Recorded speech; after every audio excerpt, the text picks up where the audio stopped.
the main thing behind the achievements I've had has been doing something that I enjoy, and something that I get up in the morning and I know it's going to be tough when I go and do it, but I know it's going to be worth it.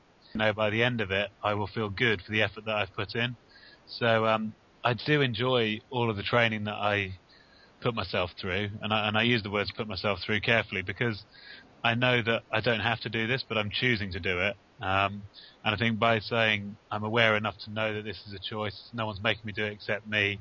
I only get one chance at this life, and I want to make the most of it, and I'm prepared to take on the challenge of trying to be an Olympic athlete again.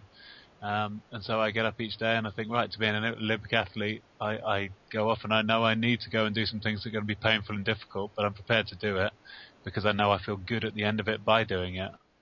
That's a very good point. Can I ask you as well, I mean, obviously you've stepped back from the sports arena for a good decade or so, and you've been involved in private sector business. Is that also the same principle that you put into there, in the fact that you make sure that your chosen career is something that you genuinely enjoy, that you can get out of bed for in the morning? Yeah, absolutely. I think going to work and doing something that you don't enjoy and you get no pleasure from is just something that's very, very difficult to sustain. And I mean, sure, there's tough days, and when I've been going to difficult meetings or meeting difficult people and being, turned down or whatever, that's hard. But the upside of all of the good days and working with people that I really respect and admire, and doing a job where I feel like I'm adding some value, and at the end of the day, that's not just financial value, that's also doing something that feels worthwhile, has allowed me to sustain my effort and to be able to again, I guess, maximise my potential and do the best that I can within the job that I've been doing. No, that's wonderful. No, that's a very, very, very good answer. So the key to it there is just make sure you enjoy what you're doing. Simple as that. Well, I think so, yeah. I mean, I think you're not going to enjoy it every single day, but I think as long as you see it as worthwhile and are prepared to put in an effort, and maybe sometimes put in more effort than you're going to take out, then I think in the round you end up feeling good about it, and in the round ultimately probably you do take out more than you put in. I think that's a very interesting point that you just touched on, which is being of the mindset that you are willing to invest into something before you may reap the rewards for it afterwards. I think that's very relevant to your life, right from when you were a very young age, I would imagine. Yeah, I think that's probably quite a good lesson, and in fact it's something that someone told me about a month before I got married. They were talking about the relationship, saying that when you enter into a relationship and you get married, you've got to be prepared that there's going to be times where you're going to need to put more into the relationship than you're going to take out.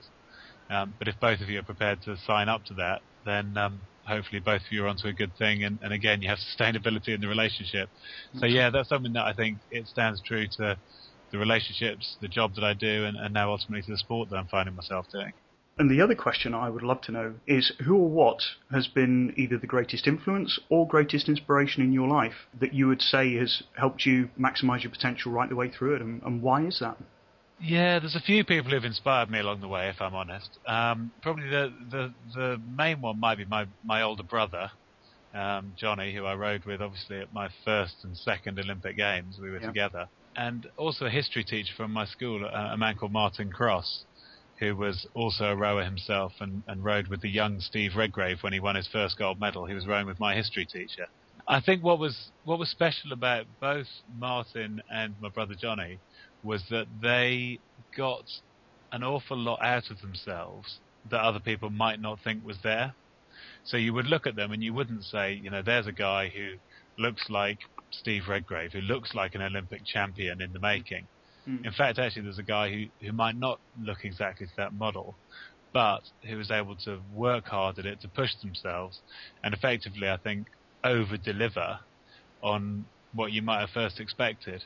Yeah, and I think, to me, that's a real good approach to take, to get the very most out of yourself and actually over-deliver on your own expectations and other people's. And I'll come on to probably the mindset of how you actually do that in a minute, actually. But no, that's very, very interesting. To think that, I think what always amazes me is how small a world it is. I mean, to think that your history teacher was in effect sharing history with or creating history with Steve Redgrave, and the relationship has gone from there, and then you have turned out to be an Olympic champion yourself. Yeah, absolutely. I mean, I think it is funny how you have people and moments in your life where you're exposed to experiences, you're exposed to people, and you choose to go one way or the other, really. And I think having met that guy who was my teacher, and to think he is someone who's really managed to do something special, and to think maybe I could actually do that myself. And so I'd say when he came back in 1984 and he passed his medal around my history class, it didn't strike me like a bolt of lightning on the head to say you're going to win one of these, but it did strike me to say you're capable of achieving anything, and if you push yourself, you can achieve something. And as it happened, I pushed myself, and it happened to be in that area.